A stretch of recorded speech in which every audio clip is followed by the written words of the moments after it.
नमस्कार, मी आहे संतोष शिंदे आणि आता मी चालले आमच्या मराठी शाळेचं वनभोजन आहे. तर वनभोजनला चालले हे दीपावली आणि खूप असं ऊन आहे.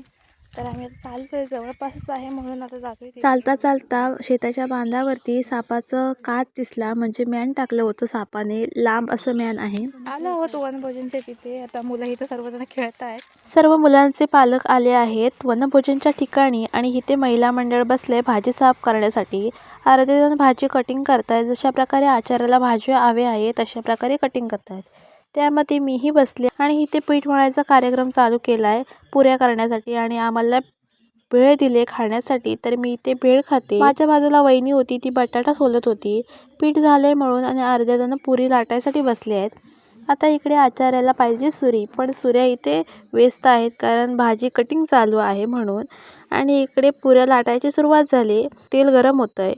इकडे मस्त अशी पुरी झाली आणि इथे बसले मी. माझ्याकडे हे भांडे दिले, त्यामध्ये टाकले खोबरं बारीक करण्यासाठी आणि मी ते बारीक करते. इथे लहान मुलं खेळत आहेत. लहान मुलं खेळत आहेत एका साईडला आणि एका साईडला सर्वजण कामं करतायत, म्हणजे जे जेवणाचं आहे ते. इकडे आमटी भात झाला आहे आणि ज्यांचं फार्म हाऊस आहे त्यांच्या ह्या कोंबड्या खूप छान प्रकारे त्यांनी अरेंजमेंट केले आहे, कारण हे बॉयलर कोंबडी पण ठेवतात. ज्याला कोणाला हवे असतील त्यांना भेटू शकतात. खूप छान प्रकारे फुलले आणि ह्या जो गेट त्यांनी तयार केला आहे ना फार्म हाऊसच्या आतमध्ये जाताना, एक स्टार्टिंगला आणि एक मधीच आहे. खूप छान वाटतो. दोन्ही साईडून फिरलात ना तर असं छान वाटतंय बघायला पण. आणि आजूबाजूला झाडे खूप छान प्रकारे लावले आहेत.